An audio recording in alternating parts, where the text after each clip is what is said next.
Welcome back to another Hit in the Turnbuckle podcast. Actually, say welcome back. It's been a while since we've done a show. We've just recently finished our joint production show with Ignite Wrestling over here in the UK. So we took about a week break, but it's back to normal. And what a guest I have. And it's a guest that I've been wanting for quite some time. So I'm really happy to have this guest on. Someone that I don't even think needs an introduction. For those of you that watch wrestling will see her face generally on WWE or on AEW or TNA, wherever they put streamers and their reactions on there. Also, apparently a member of the Secret Service nowadays as well. But if, of course, the WWE did put out a streamer's wing of the Hall of Fame, this will no doubt be a first ballad. It's Wheezy Blonde. How are you? I'm great. Thanks for having me. Those were so many nice things to say. Oh my gosh. I appreciate that, but it's all true. To be fair, I've been watching your stuff and Conman and a couple of other streamers, and it's really good to see the stream stuff because it's real. It's in the moment that you do this. I've got a couple that I want to just bring to your attention straight away.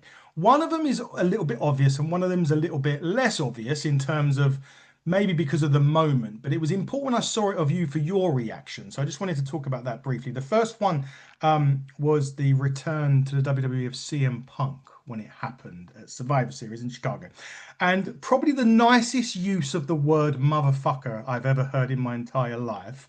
When you said that word, he was like, "Oh, they did it, they did it, they did it," and you just went, motherfucker. And I just I never, did. you did. And it was hilarious. But talk us through that kind of moment. Because obviously you're streaming live but it is a reaction that it's your reaction, is it? It's your reaction to what's happening there and then. But talk me through it. Was it something that you was expecting? Did they time it right? Because it was you thought it was going to end and all of a sudden that cult of personality music hits and you just get that wave of kind of excitement through your body. Leading up to that, and I still feel this way, but normally when people are talking about someone returning or something happening at the end of a PLE or an event, it almost never happens. It almost never happens. It's all this hype up and then it doesn't happen. So the timing with that was obviously I'd heard the rumbles and rumors of, oh, well, they're in Chicago, Punk is coming back, and we're getting to the very end, very end, very end, and they're zooming out in the camera, and it was okay, they're done. It didn't happen. See, you guys are wrong again. And then it hits. And so it just was, oh, oh, okay. Because I would have never, honestly, I really would have never say never in wrestling, but I would have never expected him to ever actually return. And he did. So it was just like a shock moment. It was really perfectly timed. One of the coolest things ever. One of the coolest things ever. It was. I remember, and as I said about Conman in my in thing, he was wearing a Randy Orton outfit. He was. And he He's like, get literally this off of me. take the shit off. He was like, that tickles me. But yeah, you're right. I mean, look, they've done that really, really well. They've done a couple of ones really, really well. The second one I wanted to mention, it was one that was actually only happened recently. And I think it caught a different side of Wheezy on this one. That was the like, really exciting side. You were like, oh my God. This one I think caught you a little bit. I don't know if it caught you off guard. It sounded like it. And it was Finn Balor's return to NXT at Homecoming. It was like you were kind of sitting there, and obviously I always still call, he was in the ring talking about, lights out and the lights went out and you're a bit puzzled. You're like, what's going on? And then you hear that little the intro to Finn's music and you kind of guess who it is.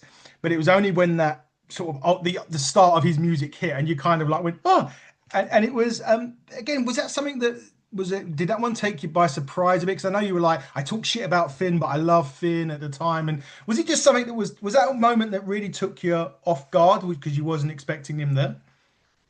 It did catch me off guard, and the reason that it gave me the reaction that it did is one, I started watching wrestling again more full time in about 2016, 2017, and I really liked Finn Balor. When he came back from his injury after having to give up the Universal Yeah. title and everything, I really, really liked him.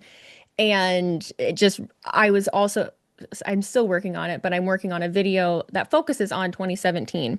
And so I had just been doing all this research and rehashing, that entrance. And I loved that version of Finn Balor. And I hold so strong all the time that he deserved so much better, but he just was such a victim of his time. And I do talk shit about him, but only as the character that he is. It's not like I'm always like, oh, Finn Balor sucks. No, it's just it's me being like, turn on Dom already. Like you're being conniving and sneaky. Like just do it already. Like I always do it more in the actual story sense. But yeah, it did catch me off guard, and it's like waves of nostalgia because that's just when I came back to it, and time flies, man. And I don't know, you just realize that very quickly. Yeah, no, it no, time does fly. I remember like bit of a side note, but like my son turns 11 next year, and like I can remember he nearly died twice at birth, and I can remember vividly. I mean, obviously you vividly remember when your family born, right? But Right.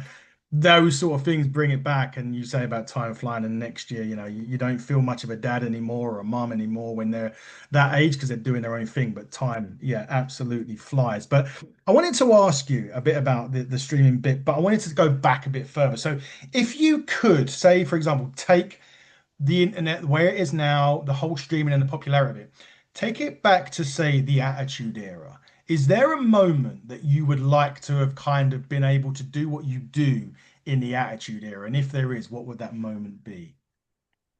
Mm. The first thing that popped in my head was just Mania 17 in its entirety, just Yeah. all of it. Being able to do the TLC match that happened there, being able to do the Rock and Stone Cold angle. Those are just the two main things that Mm. really stand out. Trying to think of like an outlier of just like a random thing. But no, those are really the main that stand out to me. Just the biggest moments that you can think of that everyone looks toward. Definitely. I would like, I mean, obviously I don't do reactions. I wish I could, but I don't do them. But I would like the Jericho debut on on Raw. Yeah. That No, would have yeah, been that's yes. The Austin heel turn, the one when he shook hands with Vince, I could just imagine there'd be so many like, of the streamers and what you guys do. Just that The man. flipping tables. Oh yeah. Yeah. This What? Yeah, I can only imagine. a bit further below, maybe the screw job, the Montreal screw job, because Ooh, yeah. it was an interesting one because obviously we didn't really know. I mean, obviously the internet wasn't around as much as it was, and you couldn't, you kind of know in advance now, right? Who's coming, Yeah. and where they're going. And that one would have been interesting to have seen, the reactions of what you guys would have been. That would have been an incredible one, I think. I know they've done it It since, but just not that. Right. It would be interesting to see like the entire WCW kind of Nitro Wars and everything, Yeah. where Hogan ended up going, Hogan ends up over in WCW. All of that would be really interesting to see play Mm. out because we have the different programs now, but at that time, such a wild, wild thing. Yeah, it really was. I mean, we didn't know whether we were coming or going. I remember it was literally must watch. We had it really weird over here. I'm not sure if you know how it worked in the UK. So we never had Mm-mm. Raw live back then. We never had Nitro live. So we used to kind of have the Friday Night Wars. It would have aired, and this was before Ah, .com and all of that sort of stuff. So we wouldn't have known what's going on. WrestleZone, I think, was still around. Um, so we vividly 8 o'clock in the UK, so maybe 1 a.m. over, no, not 1 a.m., 3 p.m. over in the States, a bit like the time now, near enough. We would have Raw for an hour. And then if you wanted to, you could watch the end of Johnny Bravo on the Cartoon Network and it would switch to Monday Nitro at 9. So you'd have an hour in between to uh-huh. the first hour of Raw, then Nitro would kick in, and then you would kind of have the second hour of Raw. That would finish, and you just about get enough time to watch the Nitro main event if you were into that. That's what I used to do. I used to turn over for the cruiserweights because I used to love the cruiserweight division in WCW, and then watch the start because you kind of the start always derails what's going to happen. You always knew if Austin and McMahon would start, Austin and McMahon was going to end somehow on Raw, and the same thing with WCW. That's how we had it in the UK. Not as great as watching it live, of course, but we still had our own. I always admire the UK fans for your dedication because of it's not quite as easy to keep up with everything or watch at specific times. It's either you watch live at 1, 2 a.m. or you're watching the next day. So having to keep up and not have things spoiled, it's a dedication for sure. It is. And talking about dedication, it brings me to another bit of news that you announced recently. I just wanted to get into it. That I always say the shoot job, and it's and obviously we know it's a wrestling term, right?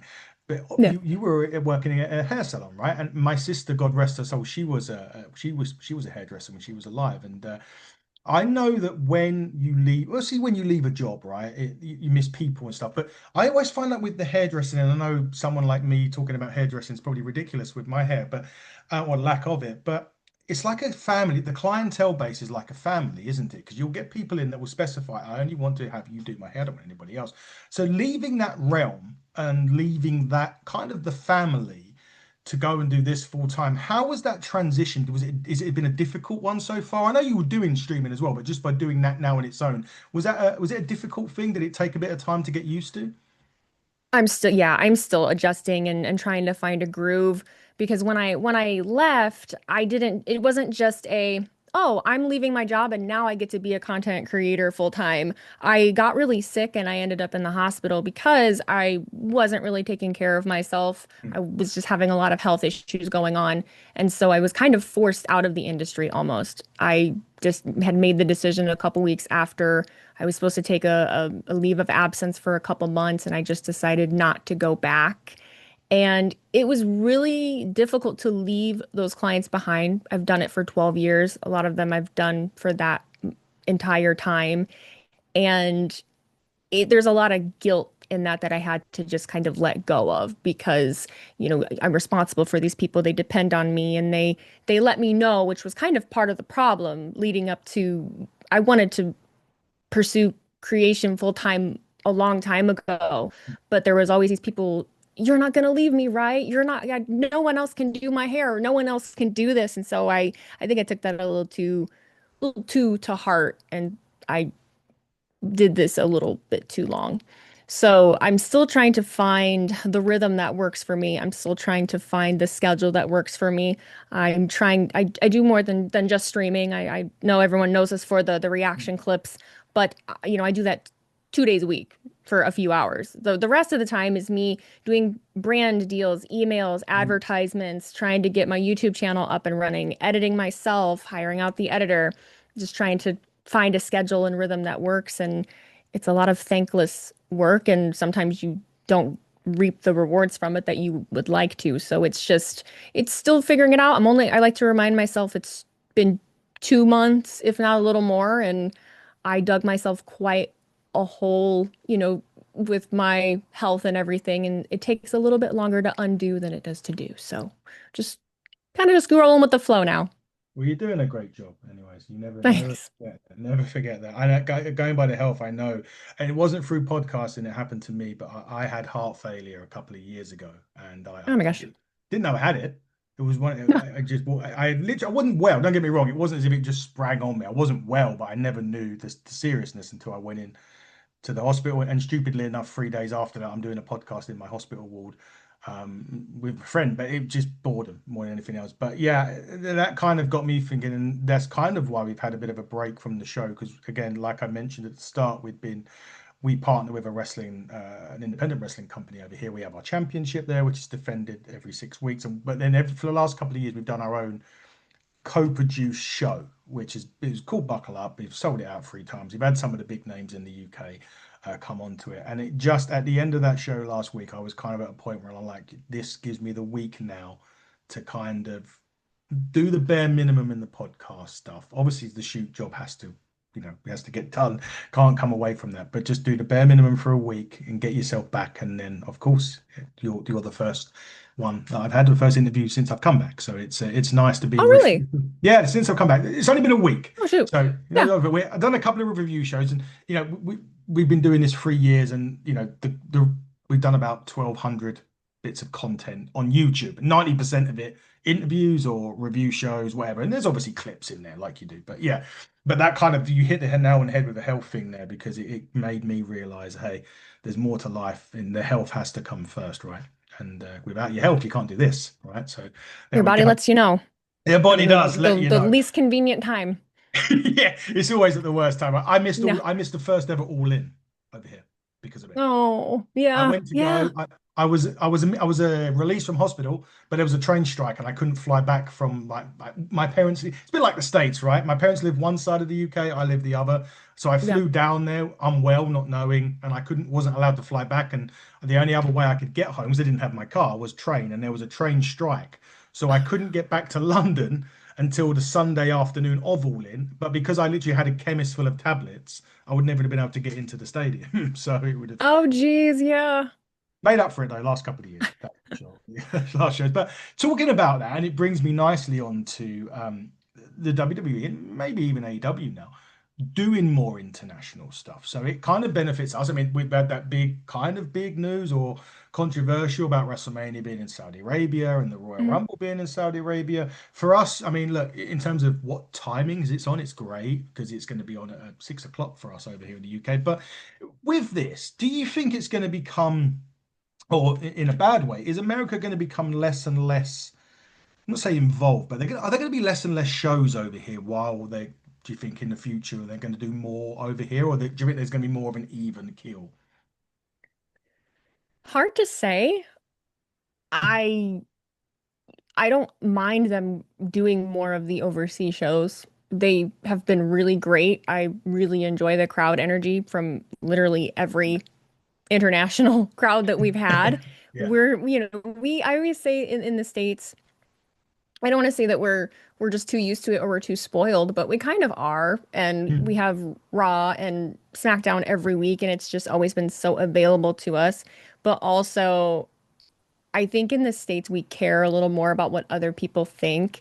I think international crowds, you guys are just way more willing to have fun in public. You guys are so used to it with football matches, with all the things that you guys have, and you know how to have fun and be lively in a crowd. And in the States, there's a little bit more shame surrounding that. You're more worried about, oh, well, someone's going to make fun of me because I'm being too excited. We care way too much what other people think, and we judge what other people do way too much. It really irritates me. I always try to get my sections hyped up whenever I go to shows because I like to have fun. So I wouldn't blame WWE for wanting to have more international shows for that reason. Plus, I think if it's more available to for them to do that, why not? However, I don't know if it's going to be 50-50. I mm. don't know. I don't know. It's going to be interesting to see what they do. And like I said, the news at WrestleMania, was it right to put WrestleMania at it? Because look, there's so much that goes. I mean, you were on the stage, right? I think at WrestleMania, if I I remember was, rightly. yeah. Yeah, you Hmm. were there, right? Yep. So for the US, I know it's been in Canada a couple of times, and that's all fine. But for the big one, the WrestleMania, which is the WWE's, it is their their NFL, their Super Bowl, whatever you want to call it.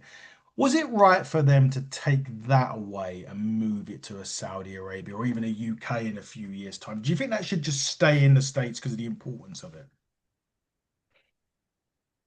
My immediate response in my head is yes. I Mm, I feel like it should.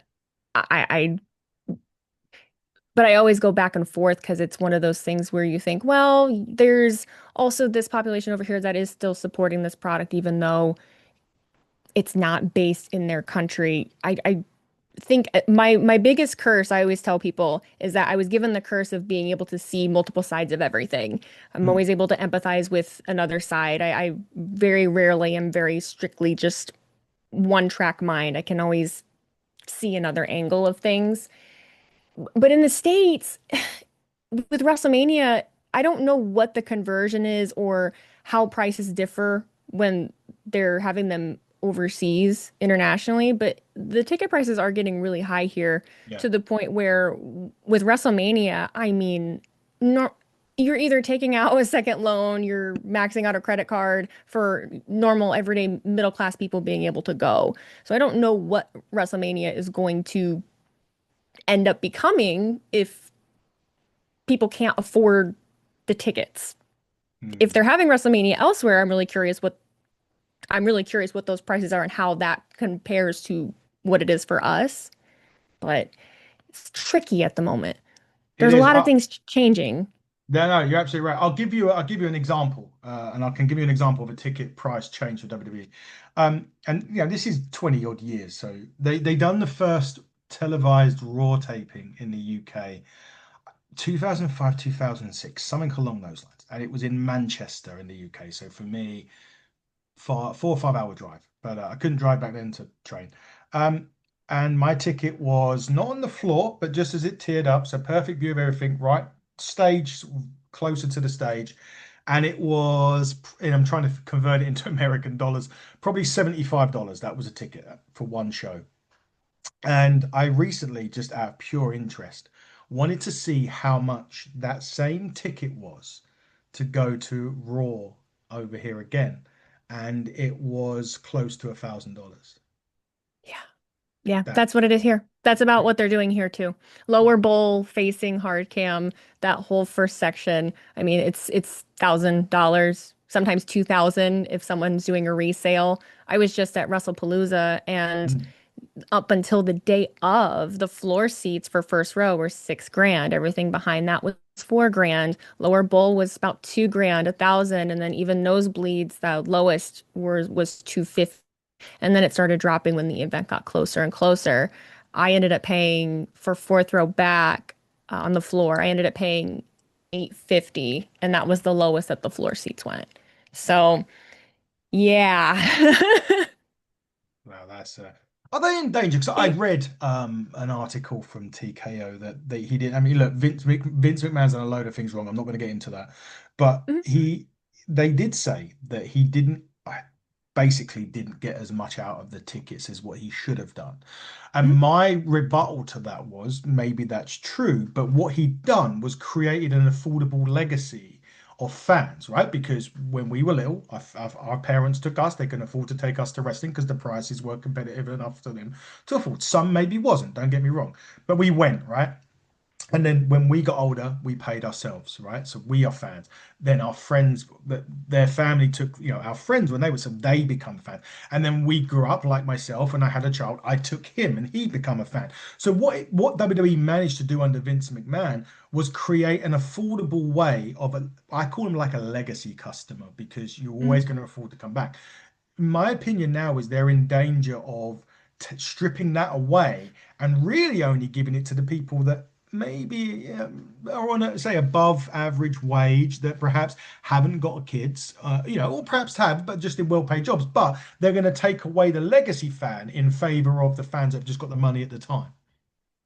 No, I absolutely agree. I've fought it for the majority of this year. I wanted to give it Mm. time. I was like, oh, I'm not gonna like really, I'll wait, I'll wait, I'll wait. And now with them having said that, with the person from TKO saying that the ticket prices could have been higher, and I think if I saw the same thing, he literally said that Vince did price specifically for Yeah, families. Like that was the entire premise of why they did that. He wasn't trying to price gouge. He was able to get, the revenue and everything they did in other ways. And now, just like every other corporation that has to do with tickets or concerts or anything, they are pricing out people that either are middle class or have kids and can't afford to do it. I always said they had that Fanatics Fest yeah, in New York City. And the first year they did it, WWE stars were the only people to sell out all of their signings and their pictures. Pro wrestling is the one professional sport where the fans were given as much access for the least amount for the longest time. We always felt like we were a part of and we were really a part of the experience. And other sports like the NFL, NBA weren't necessarily like that. So that feel like that's being taken away a little bit. And I think that there's certain wrestlers there I think that are fighting that, but they're not the ones that are it's not up to them. It's no, not up to them at all. So it's hard to see it changing. I've fought it. It's hard to even just say out loud because I don't want it to be that way, and I don't want to admit it. But the writing's on the wall. You can't deny it. You see it. So it's yeah. disheartening. It is, but we'll see what happens. Hopefully, look, Yeah. let's be positive and say that they won't. But on that last question, before I start getting into some other random questions for you, Mhm. did you ever think you would be in a world? I know you said you went away from wrestling for a week, come back, but did you ever think you'd live in a world where A, the WWE wouldn't be owned by a McMahon, but B, there wouldn't even be a McMahon in the WWE in a lot of ways? No. No. No, not at all. I think growing up, or at least when I had first gotten back into it, I think I just always assumed that, oh, well, one of the other McMahons would take over and they would keep it, you know, a family business. I was Mhm. surprised, but also not when it sold. So, no, I never thought we'd be here, but here we are trying to navigate it. Here we are. Yeah, here we are. And it's going to have bumps in the road, as we know. It always things like that Hmm. always done. But at the end of the day, it is still wrestling, and there is a lot of other wrestling out there other than WWE, of course, and Yes. that's a good thing. I'm a big myself, and one of my co-hosts. We're massive NWA fans, so we're having to watch that via a VPN. But what I would say about that, and I know it has its criticisms, and I hear a lot of criticisms about it, but one of the things that I would say I really enjoy about it is, and it's very rare that this doesn't happen in the NWA. The finish with like they only hit one finish. I'm an old man, right? I think what did Punk say? I'm old, I'm tired, and I work with children, right? That was his Yep. line. I'm kind of like that when it comes to two things in wrestling. One is finishers, and two is like the selling of moves. And the NWA, they finish matches with a damn drop kick for Christ's sake. That's like that is it. Hit your finish, it's done. But anyway, I digress because You I'll mean start they going. don't kick out of seven finishers? What? No, and crazy. I Whoa, know, but it's I so know. entertaining. And a big like flying elbow drop. When was that ever? I mean, Randy Savage was the last, probably the Hmm? last guy done it, right? When Carnage from Blunt Force Trauma hits that, it's over. And that's it, and that's what I like about it. And it's a little bit old school. There's not like I remember an AEW match, and I hate mentioning this because it gives fans the ump when I say this, but there was a match in AEW, and I think it may have even been a good friend of mine that lives down the road to me, Mr. Will Ospreay, that was in this and he may ridicule me when I see him next. But he hit a poison rama. The person he hit a poison rama on hits a poison rama on somebody else. They then the one that's take the poison rama hits the poison rama, and they win about five or six in a row. And I'm like, that move. I used to cringe when someone used to hit it because I used to think, oh my god, it was. I look at it now and I just go, yeah, but Osprey just done that five times, and the guy got straight back up. I'm a stickler. Happens a So lot. yeah, No, it as I said, I'm a grumpy old man, right? But that's you just can be. I feel like that's a very, very valid one. yeah. Well, anyway, I'll probably get ridiculed for being tribalistic or something, but I just don't like it. Anyway. I digress because I'll end up going off. I'll be end up with the guy at the Muppets that sits up at the top of the theaters, you know. But anyway, I want to ask you some sort of random questions, right? And some of these I asked people already. I've asked wrestlers in the past, and a couple of them are going to be newer ones that I haven't asked before. So you're testing the water on this. Okay. So one of the ones that I ask quite a lot, and it does stun people, is your Mount Rushmore of wrestling theme songs. So your top five wrestling theme songs of all time is Do they have I don't have a specific order, but that's I fine. can rattle off my faves. Ass Man, Billy Gunn. First time it's ever It's come just out. no, it's such a banger. Dude, it's such Yeah, a bop. It's such a bop. It's so good. What else? End of Days, Baron Corbin. yeah, that was a good Hmm. one. What else? Oh, Lita's. I can't remember the Love, Hate, Fury, whichever one that is. Another one. That one. See, and now we're just gonna start throwing random ones. Because there's so many. And there's really no modern ones I really like either. That's the sad thing. That's the sad thing. Hmm.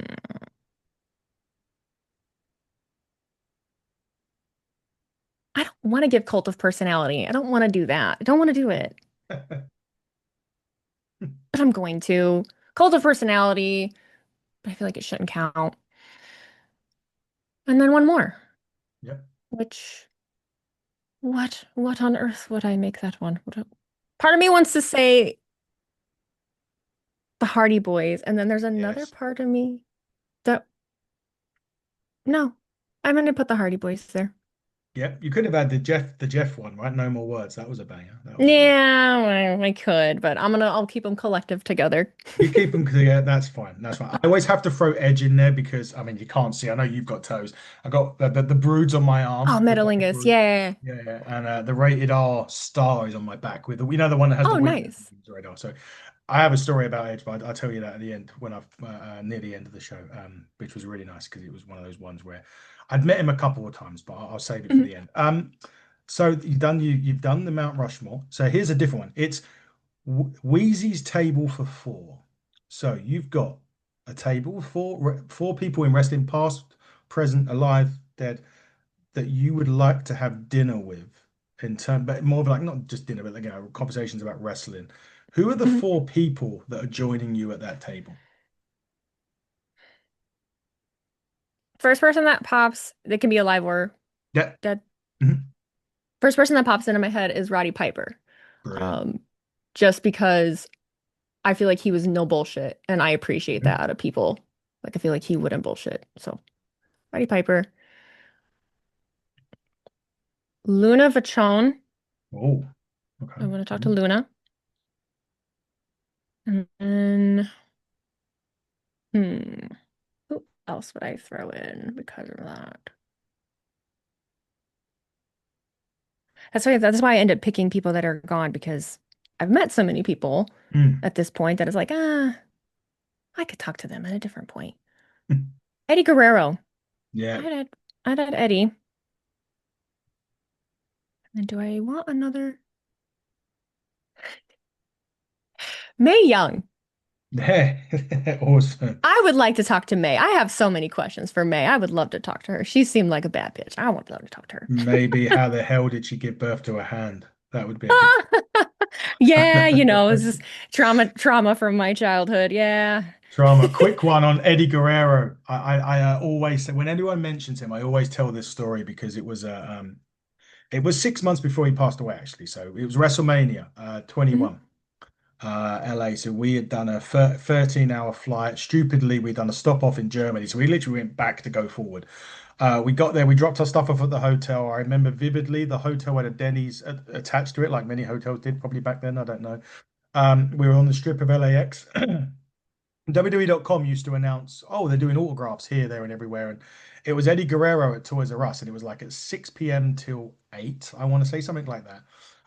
So we decided we dropped our bags. We went there, we got the taxi, we were there about 4 hours. We got there about 4 p.m.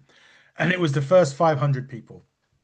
We were 496, 497, 498, 499, 500 out there. So we were the last Oh my God. six, which was crazy. Because we're like, if we get there and we can't do it, we'll just come back. So anyway, it kind of felt written that we were, that this was right. Anyway, so he starts, he gets the police escort in, the autographing's starting, and it's getting to like 5 to 8, and we're not near the door yet to get into Toys R Us. So the woman comes out and she says, look, we're going to have to ask Eddie if he's okay to stay and to carry on, to doing this. So we're like, oh, okay, so maybe it's not going to happen. So we Mm. just get in, and there's a table like around the corner. So we're just as he goes around so we can see him. And the woman at that point goes up to him. She went, it's 8 o'clock. Are you okay? And Eddie, when I say this, you're going to say this is typical Eddie Guerrero, and it is. He looks up, he gets on the table, he does the shoulder jig, and he's like, "We got on night, I say." And it was just like, Oh, and at that point, we all just like, it was like we all just fanboyed at that point. We were probably ridiculous, but we did. It was just my memory, my memory of Eddie Guerrero, and I'll always remember him like that because it was a it was fabulous for the moment. people. Yeah, it was. Oh. It was brilliant, and I'll never ever forget it. Anyway, I digress. If you could be played out at a WWE event, who would be the artist that you would choose to play you out? Like, when you get those big WrestleMania entrances when they bring the people in, who's playing you out? And you need to remember this because you'll be in the Hall of Fame one day, so you need to remember this for that reason. Like a band? Yeah, yeah, like a band. Yeah, who's going to play Yeah. you out? Who plays Wheezy out? Paramore. There we go. Paramore would probably be my main one. That or Gwen Stefani, no doubt, because I Yeah, always say Just a Girl is like my anthem. So probably more No Doubt would play yeah, me out. excellent. What has been the greatest match that you've ever seen live? It doesn't have to be on telly. It's live that you've ever witnessed and being there watching. Oh, shoot. I've seen so many. I've seen so many in such a short span of time. So that's a difficult thing because then they run together. I I really enjoyed Liv and Rhea at SummerSlam Cleveland. Yeah, That was one of my favorites. I was just at this past SummerSlam also. I'm trying to think of what really stood out from that. Cena and Cody was really good. that was. That was fun. That was a lot of fun. So I probably between those two, I'll pick a women's and a men's for right now, because those are the easiest ones I can think of. Yeah. That's good. I'm gonna go to a match that you no one well the only the people that have seen it were the people that were there because it was a house show. It was in London's XL Arena, and it was I don't know if it was before or after that they had a match at No Way Out, and I can't remember if it was the WrestleMania Revenge tour or the one in November, but it was Kurt Angle versus The Undertaker. They always have great matches, right? There's, Oh there's no yeah. doubt, right? But it went 40 minutes or so, I think, if memory serves me right. And it was just an incredible, it's just one of those ones that, I've been fortunate. I've been over to watch 3 or 4 WrestleManias and I've done all that. But that match for me, it was just amazing. Because, the house shows, they're a little bit more personable. You get, well, yeah, they do. But they just went at it for like 40-minute fun. The only funny thing about it was after it, they done like a little hug. I'm not sure if they were both faces at this point. Maybe they were. They done like a little hug, and Angle kissed the Undertaker. And suffice to say, as you probably know, he wasn't very happy about that. And I remember Undertaker got on the mic and he went, "You made the biggest mistake. Like your ass is mine, Kurt." And as he said that, as he's done that, Kurt Angle's mooned him from the stage. And Oh Jesus Lord. yeah, I miss house shows. I miss that them so much. That they are great. I enjoy them. I used to love them. They used to be great. But yeah, that was the best match I've ever seen, and it's still to this day. And I agree with some of those though. They were great. But you mentioned John Cena, and I Mhm. can't talk to you without asking. Look, we are literally a few shows away from John's finale now. He's got AJ Styles, We're at the last man. and we got AJ coming up. We've got whatever he does at Survivor Series. And then we got the one that should be in Boston, WWE, by the way, but is in Washington. It's in DC. Yep. Let's less say about that. Who does it? Who's the one? Who's the last one? You know, it's crazy because we've been asked this whole year, Mm. and I am the first to admit that I never know anything, and I bounced back and forth because I kept saying, "Oh, it'd be so great to have, him go out with one of his greatest rivals." So I used to say I've said The Rock for a minute. I said Orton for a minute, but I also constantly said knowing Cena's gonna want to put someone over on the way out, someone that he really Yeah. feels like is embodies, what the business is and someone that's gonna carry it forward. And then he had that match with Cody, and I don't want it. I don't want that. I don't want that again. I heard I hate when people say that to me because who knows what's real and what's not. Someone said something about Obafemi, and I thought that was interesting Mm. because how does that even come about? How does that come to be? With the amount of time that we have, Yeah. that's the biggest thing. With how much time we have left, okay, well, what happens between now and then that's going to give a good enough build to send him off? So I hate to say that I still don't know, but man, I still don't know. I know. I just don't. I just hope that it ain't, and I don't mean this disrespectfully, Tim, but I just hope it ain't Okay. another like Baron Corbin thing with Kurt, because Mhm. I thought that the best one to have sent Kurt packing would have been Cena back then. Yeah. I don't know, Kurt can't wrestle Did now. I just heard that wherever I was, where Kurt said that he could have had seen it, but he had to wait another year, and he didn't want to wait Yeah. another year. Yeah. Yeah, what a shame because that would have I been don't fitting, know. right? And he should referee Cena's last match. If he can't wrestle, he should ref it, right? I would have Right? had, yeah, I know. I would have had Edge. I know it's not possible, but and I know that he's taken time out of AEW and everyone got excited. It's just a film, but I would Yeah. have had him. in Washington, Batista would have made sense if because he was a big rival of Cena. People don't. I think Yeah. it's one that goes low key. People don't always remember that. If it's gonna be somebody like, do you know what? And Santi Zap said this on Chris Van Vliet, and he made a great. He mentioned the Brock thing and about how Cena might wanted to beat Brock for the lot. And yeah, I get that. But then he said Dominic Mysterio, and I Oh, I just do thought like yes. that. Yeah, I thought Yeah, that's brilliant because I do Dom's like that. like he's so good. I don't know. The heel turn was the best thing that ever happened to him, I think anyway. And he's just those faces that you just want to punch, right? And that's It's so effortless for him too. It just comes so naturally, just the way that he interacts with things. He doesn't have to be over the top. It's just he's just good. It's funny. and you mentioned earlier on Eddie, like we mentioned Eddie Guerrero, and I would have loved if Eddie had been around now because I just Oh, think I would too.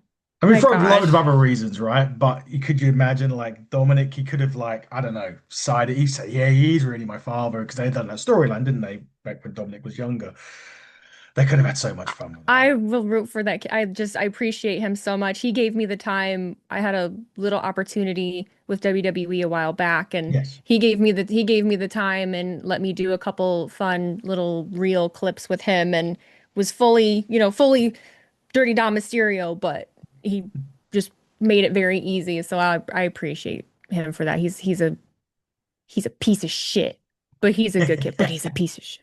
he's a good piece of shit. I think we Yeah. can call him that, right? But yeah, not long before Cena go, and that's another thing. Like I had a love hate thing with Cena. No, that's a strong word to say love hate. I That's cheered ever. him. Well, Yeah, I cheered him and booed him, right? I cheered him yeah. at the start when he was the rapper. When I felt as if WWE were forcing him down as I didn't like him, then we then found a common ground. I met him at WrestleMania, I want to say 26 or 27. And I realized that when he come over here to the UK, he supports the same soccer team as I do. So I remember I walked up to him and I booed him as I walked up and we shared a laugh. And I said, but we have one common ground. And he said, well, what's that? And I pulled out they're called Tottenham. And I pulled out a Tottenham shirt. And Finn Balor supports him as well. You'll see him when he comes over. He goes there. And yeah, that was it. He signed my Tottenham shirt and we had a little joke about that. And yeah, that was on my common ground. But the one thing that I will say embodies John Cena, and he says it a lot, and that's the word respect. Whether you loved the guy, whether you cheered him, whether you booed him, you cannot take away what that guy had done for the business, right? He was amazing at what he does. And it's going to be a sad day in a few months' time when the time is up and the time is now for him to go. And he's one of those Yeah. guys that won't come back for a Saudi Arabia payday. I No, he fully will not believe wrestle. this. No, he will not ever. He will keep his word. He will. He will not come back for a payday. Doesn't need to, doesn't want to. This is it. I'm This trying to is make it. it there. I'm trying to make it there. You We'll got to. see. Well, he's going to be inducted into the. Is he going to? I mean, I'm hoping it's going to be next year, or at least, I don't mean this horribly when I say I don't want him to be inducted when it goes to Saudi Arabia, but I feel as if it will take away a little bit. And it's No, no, horrible, I I don't think know, that. No, no, it's not. I don't know. You're but fine. yeah, that's good. I'm saying if I annoy people with that, I'm sorry, but I just don't think that he needs to be inducted in America. That's I that's agree. that's just me. But yeah, I'm glad you agree. Right, before we No, start I wrapping agree. up, I I'm absolutely glad. agree. I'm good. No, I'm glad you agree. Before we start wrapping up, I did mention about interactions with wrestlers, and I'll share with you my one with Edge in a minute. But what's been your favorite interaction that you've had with a wrestler? Oh gosh. What is my favorite interaction that I've had with a wrestler? Um, well, the coolest thing was when CM Punk was leaving night one of WrestleMania. Yep. He was walking up the ramp and I was on the stage. I was working the brand, so Mhm. I was up on the stage, so I was right at the railing. And as he's walking up, I could tell he saw me, and he did this like squinted at me. He kept walking, and there was a little girl standing next to me, and her mom was like screaming at him to sign her belt. She had a title belt, and so he came over and he signed the belt for her. And he told her, "Don't let anyone tell you can never do anything." And he takes a step back, and then he was going to walk away, but then remembered, I don't know, that he saw me, and he went up and he rounded the corner and he went and stood in front of where I was, and he just held his hand up for me to shake it. And I just kind of stood there for a moment, like, are you trying to shake my hand? And he just went like, I shook it, and he just said, thank you. And I just was like, for what? But okay. And then he walked away. And so that's probably the coolest interaction just because it was an acknowledgement that he knew who I was and felt the need to thank me for whatever reason. Coming to find out, he was filming WWE Unreal at that same time, and he was Oh very wow. emotional that day, that evening. It was his first, WrestleMania main event, so emotions were really, really high. And I went to bat for him that the since he returned. I went to bat for him when he returned to AEW. I went to bat for him when he left there, when he came back to WWE. I really tried to quiet the noise of people talking about stuff when they don't know people personally. I think that's kind of bullshit, you know? Yeah. So I really appreciated that. That was cool, especially when people try to discredit my position or what I do Mm. all the time. They're currently doing it now. Like, oh, you're just a reactor. Oh, you're just a reactor. You're just a reactor. People only watch you for this reason. They only watch you for this reason. People just want to peg. They just want to knock you down. It just Yeah. makes them feel good. And so for CM fucking Punk to shake my hand and say thank you, I literally can tell everyone to fuck off. Because You can. And you have every right to as well, because people that do that just haven't got the time of day. And just on a side note to that, because you've really brought a good point about it's a bit like vindication, right? It was vindication of the work that you've done. It doesn't go unnoticed, and a thank you, which is great. You absolutely deserve that. We had exactly this kind of the same thing, but we wasn't there live. But I mentioned NWA earlier on, and they do the territory system, and one of those territory systems is Exodus Pro Wrestling, which is owned by EC3.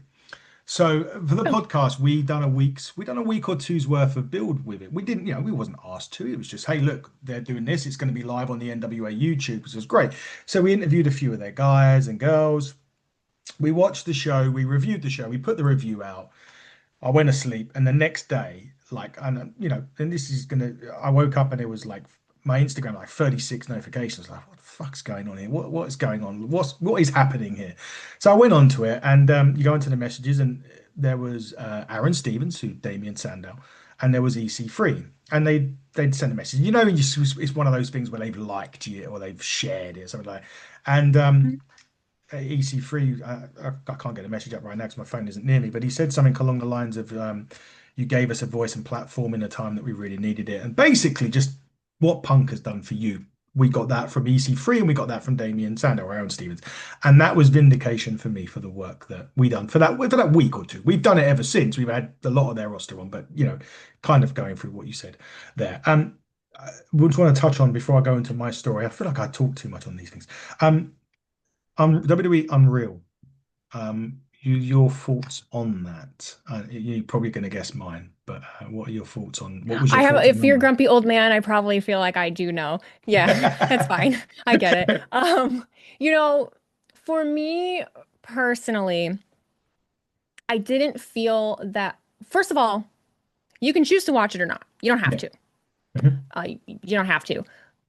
I don't feel like it exposed too much of the process. It did show the layout of how they got from point A to point B Yeah. as far as, WrestleMania. I understand that. But it doesn't bother me. I live in the digital age. If they're not doing it, someone else is monetizing off of coming up with bullshit stories on the Mm. internet that aren't real. So they might as well film it and actually show them, hey, you were wrong. This is what actually happened, and they can make their bag. Like Yeah. I get it. But at the same time, I understand the respect of it be, wrestling being what it is, and it's you don't give this away. People wouldn't have known what this was, 40 years ago, 30 years Yeah. ago, and now this is where we're at. So, what are your what What are do I your think? thoughts? Yeah, I think for me, like, I didn't mind it, and yes, I did watch it, so it's probably partly my bad for watching it. My girlfriend loved it. She thought it was fantastic. She loved watching it all behind this. I was just sitting there going, I didn't want to know that. I didn't want to know. And again, I could Mm, have switched off, and that's on me for not doing it. I suppose there was intrigue enough. I just feel that like, yes, I know this thing is scripted, and I do know they get hurt because I work in there and I've done a little of bit of course. wrestling in my time, so I know what the situation is. But it's just stuff like you say that you didn't want to know.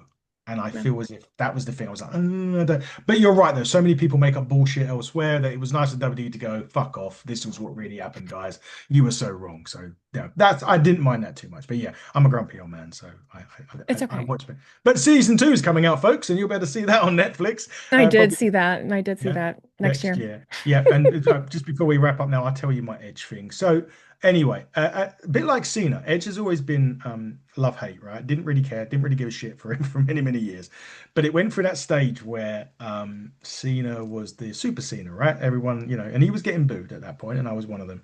And I just sort of throwaway comment. I said to my friends, we used to have friends around for pay-per-views, 1 o'clock in the morning, all that stuff, and I used to say, first person that beats this guy for the championship is going to be my favorite wrestler. And of course, it was Edge, right? So Edge. it was Edge. It was Edge. Didn't so. And like my family used to come and watch it. So I used to be one of those kids that just used to piss them off just for the sake of pissing them off. So I used to be like, that was free when it was two, that sort of stuff. Anyway, Edge beat Cena. So the next day I bought myself the Rated R Championship belt just to piss everybody off. So I You're used to sit there, hilarious. Oh my pride as God. punch, right? Spin a belt, Uh-huh. Rated R spinner, just to piss everyone off. Anyway, I go to WrestleMania, and I never take it just because of the weight of the thing and the Hmm. luggage. They're a Wow, bitch to carry around. Hmm.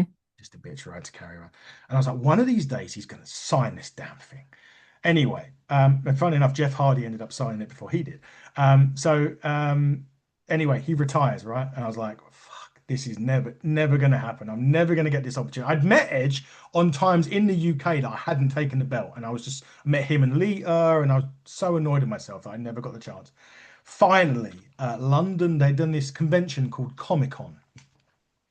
And I remember reading the headline, Adam Copeland. That was it. I was like, ticket, bang, I'm getting it I'm done. going. Like, this is it. RVD was there as well, which was great. I got to meet RVD, and I Oh, walked RBD. up. Yeah, he's a great guy. Walked up to Copeland Edge, and obviously he'd seen the tattoo. So we're talking about the brew, and he looked down and he was like, and he squinted. It's a bit like you're saying about squint, about punk squinting. He was squinting like, "That's my belt." I was like, "Yep," and you can have your belt. And we had a picture of it. He had a picture of it over his shoulder. He signed it, and it was just a great, it was kind of closure for me because I never thought that was going to happen. But anyway, that is what it is. But Weezy, look, we got to wrap up because I appreciate your time, and you've got. I'm probably going to be doing NXT in a few hours. I would imagine, I will. Yes, I will. I will. which is going to be great. Invasion angle kicking into gear tonight at That's been time of fun. recording, of course, guys. 'Cause, it may go a bit late. But before we go, like a stupid question, where can everybody see you on social media? You can find me on Instagram and X Twitter at It's Wheezy Blonde, ITS Wheezy Blonde. And then you can find me on Twitch and YouTube. Currently, really trying to build my YouTube just at Wheezy Blonde. That's usually where you can find me. There you go, guys. And before we go, we got to thank TNA as it is Bound for Glory week. And of course, it would mean that we get a nice little interview out of it. And it's a man that's probably going to be making his debut in his hometown. It's the hometown man. He will be on the show. So big thanks to him. And an ex-WWE guy from the NWA, the Pope, Elijah Burke. So big thanks to him for coming on as well. Or big thanks to him for agreeing to come on, shall we say. Pope hasn't happened yet, but Hometown Man has. See it in the comments below.